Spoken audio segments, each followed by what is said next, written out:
কোনো মানুষ যদি কারোর হাতে খুন হয়, মারা যায়, এই লোকটা তার হায়াত এতটুকুই ছিল যে খুন হয়ে গেছে, নাকি আরো কিছুদিন ছিল, খুন করে বেচারাকে হায়াতটা কমায় দিছে?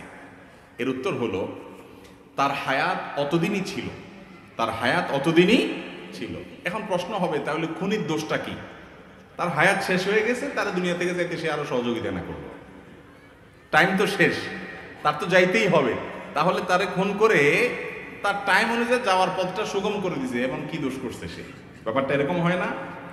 দীর্ঘ আলোচনা করার সুযোগ নাই, শুধু এটুকু বলি, খুনিকে আল্লাহ রাব্বুল আলামিন শাস্তি দিবেন এই জন্য যে তার হায়াত শেষ না শুরু এটা নিয়ে তো তোমার দায়িত্ব নেই, তোমার কোনো দায়িত্ব, তোমার তো আল্লাহ মালাকুল মউত বানায় নাই, বানাইছে?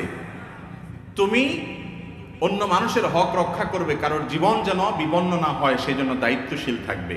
তুমি সেটা করো নাই, তোমার নিজের রাগের মাথায় হোক, ক্ষোভের মাথায় হোক, যেভাবে হোক, পাপের পথ, নিষিদ্ধ পথ তুমি গিয়েছ, সেজন্য তোমার শাস্তি হবে। আর ওই ব্যক্তির যে মৃত্যু হয়েছে, সেই মৃত্যুটা সময় মতো হয়েছে কিনা, আর সে বাঁচত কিনা, এ বিষয়ে বলতে গিয়ে একটা হাদিস বলছিলাম।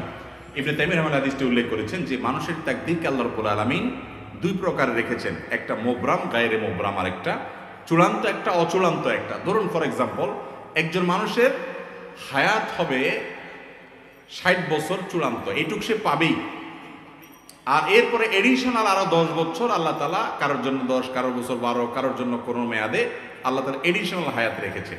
এই এডিশনাল হায়াতটা বান্দার বিভিন্ন কাজের উপর নির্ভরশীল রেখেছেন। এর অসুখ হবে, অসুখ হওয়ার পরে সে যদি গাড়ি আনে, এনে যদি ডাক্তারের কাছে টাইম মতো নিতে পারে হাসপাতালে, তাহলে সে আরো এত বছর বাঁচবে। যদি না পারে, এর মধ্যে শেষ, এই বিপদটা আসবে।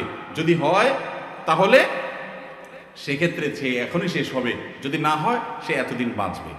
এখন এই যে অচূড়ান্ত হায়াতটা, তাকদীরের যে লেখক ফেরেশতা, তারাও কিন্তু জানে শুধু চূড়ান্তটা, কত বছর কে পাবে আল্লাহ তাদেরকে এতটুকু জানাই দেয়। অচূড়ান্ত যেটা, ওইটা আল্লাহ ছাড়া এমনকি তাকদীরের লেখক ফেরেশতাও পর্যন্ত জানে না। কিন্তু এই যে চূড়ান্ত অচূড়ান্ত বলছি, ওইটা আমাদের দৃষ্টিকোণ থেকে, আমাদের দিক থেকে, এই দিক থেকে যখন তাকাবেন, আল্লাহ রাব্বুল আলামিনের কাছে অচূড়ান্ত বলতে কোনো কিছু, বান্দার যোগ বিয়োগ করে প্লাস মাইনাস করে কি হবে না হবে, গাড়ি টাইম মতো আসবে কিনা, ডাক্তার টাইম মতো আসবে কিনা, এই লোক খুন করবে কিনা, খুন করতে গিয়ে খুন হয়ে যাবে কিনা, নাকি বেঁচে যাবে, কি হবে, কোথায় গিয়ে দাঁড়াবে, তার টোটাল ফিগার কি দাঁড়াবে, তার সব কিছু আল্লাহ তাআলার কাছে জানা আছে। কথা কি বুঝাইতে পারছি? তো খুনিকে আল্লাহ রাব্বুল আলামিন শাস্তি দিবেন তার অপরাধের কারণে, নিষিদ্ধ পথে পা বাড়ানোর কারণে, আর সেজন্য সে শাস্তি পাবে। আল্লাহ তাআলা আমাদেরকে বোঝার তৌফিক দান করুন।